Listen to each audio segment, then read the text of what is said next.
नमस्कार मित्रों, हमारे साथ कौन उपस्थित है? गौरव।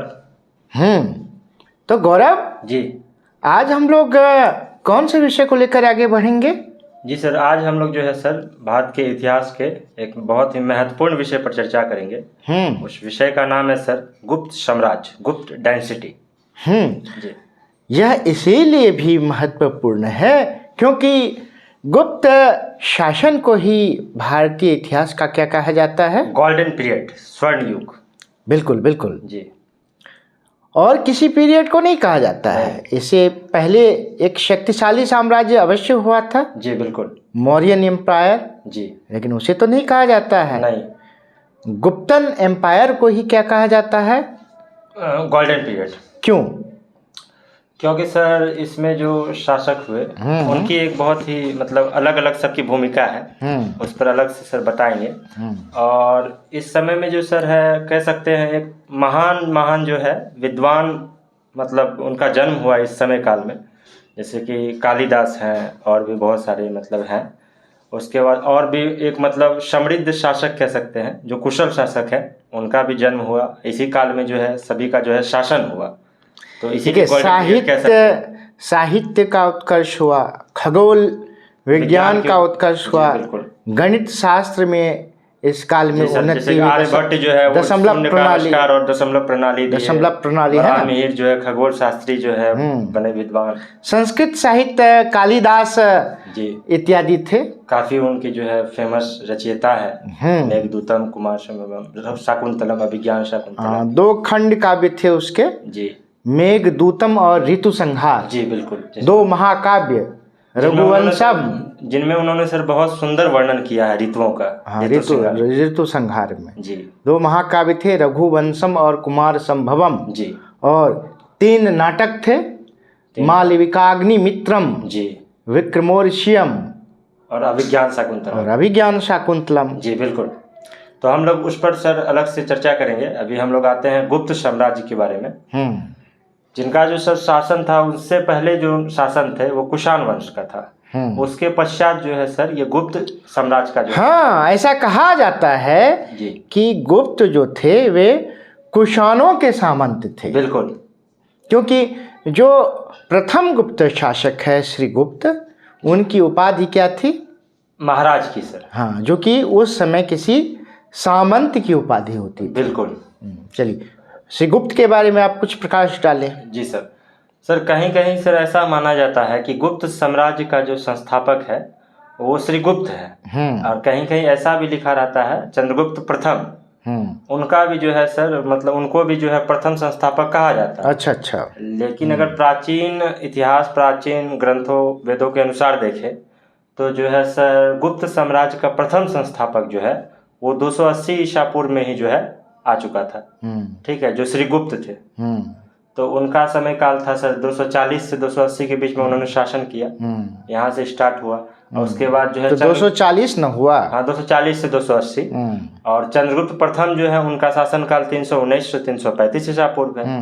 लेकिन जो है मान्यताएं अलग अलग है, कहीं जो है श्री गुप्त है, कहीं चंद्रगुप्त प्रथम है संस्थापक। उनके बाद जो है सर श्री गुप्त का जो वर्णन है सर, ये बहुत सारे जो है मतलब अभिलेख है। एक और ताम्रपत्र अभिलेख जो प्रभावती के समय की में जो है, प्रभावती गुप्त जो कि चंद्रगुप्त द्वितीय की पुत्री थी। जी बिल्कुल। उनके 2 अभिलेख हैं, एक पुनः ताम्रपत्र अभिलेख और दूसरा रिद्धपुरा ताम्रपत्र अभिलेख। तो पुनः ताम्रपत्र अभिलेख में यह बताया गया है कि वे क्या थे? वे सर आदिराज थे, अर्थात गुप्त वंश के प्रथम राजा थे। बिल्कुल। जी। और वो जो रिद्धपुरा ताम्रपत्र अभिलेख है उसमें बताया गया है कि इनका जो गोत्र है वह धरन है। जी बिल्कुल। और धरन गोत्र किसका होता है? वैश्य समुदाय का होता है। जी बिल्कुल। खास करके जो ये अग्रवाल होते हैं जी, तो अग्रवाल का जो मूल है 24 कितने गोत्र होते हैं, उनमें एक गोत्र धरन भी है ना जी। तो इसी बात से यह अनुमान लगाया जाता है कि गुप्त क्या थे? जाति से वैश्य थे जी।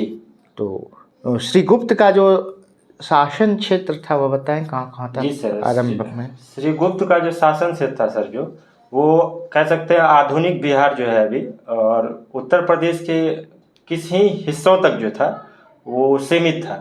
ठीक है, उसका ये था उसका। उसके बाद जो है सर प्रयाग, साकेत इत्यादि। जी, वो तो चंद्रगुप्त मौर्य प्रथम के थे। और सर इसके बारे में कह सकते हैं जो चीनी यात्री थे इत सिंह, इन्होंने सर बौद्ध श्रद्धा मतलब इसके लिए बौद्ध मतलब बिहार के लिए जो है एक चीन से आने वाले तीर्थ यात्रियों के लिए एक बौद्ध विहार का निर्माण करवाया था। जी बिल्कुल, मृग शिखावन में। और उस विहार को कितने गांव अनुदान में दिए थे? 24 गांव सर। उसके खर्च की पूर्ति हेतु? जी बिल्कुल, उसकी खर्च बनवाट के लिए 24 गांव दान में दिए थे। तो श्री गुप्त के बारे में और कुछ विशेष जानकारी हमें नहीं मिलती है। आगे बात करें घटोत्कच के बारे में। उनके पुत्र जो है घटोत्कच, उनका जो है साम्राज्य मतलब शासन हुआ जो 280 से 319 ईसा पूर्व के बीच था।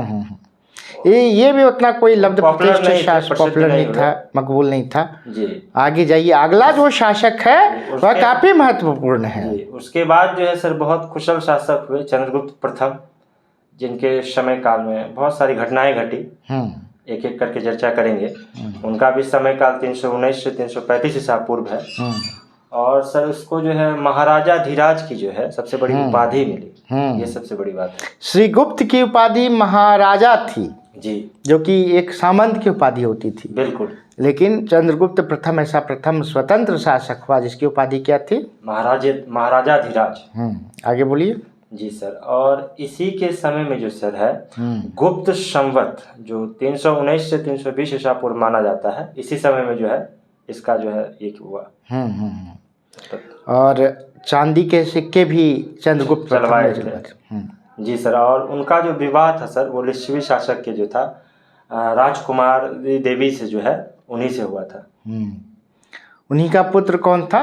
उन्हीं का पुत्र जो था वो सर था समुद्रगुप्त, जिन्हें लिच्छवी दौहित्र कहा जाता जी था। बिल्कुल। तो चंद्रगुप्त प्रथम के बारे में इतनी जानकारी हुई। अगले वीडियो में हम लोग और भी सर इसके बारे में और भी शासक हैं इनके जो शासन किए हैं, कुल 7 लगभग शासक है जिनका इसमें जो है गुप्त साम्राज्य में शासन हुआ है। तो एक एक करके और अगली वीडियो में बताएंगे। धन्यवाद।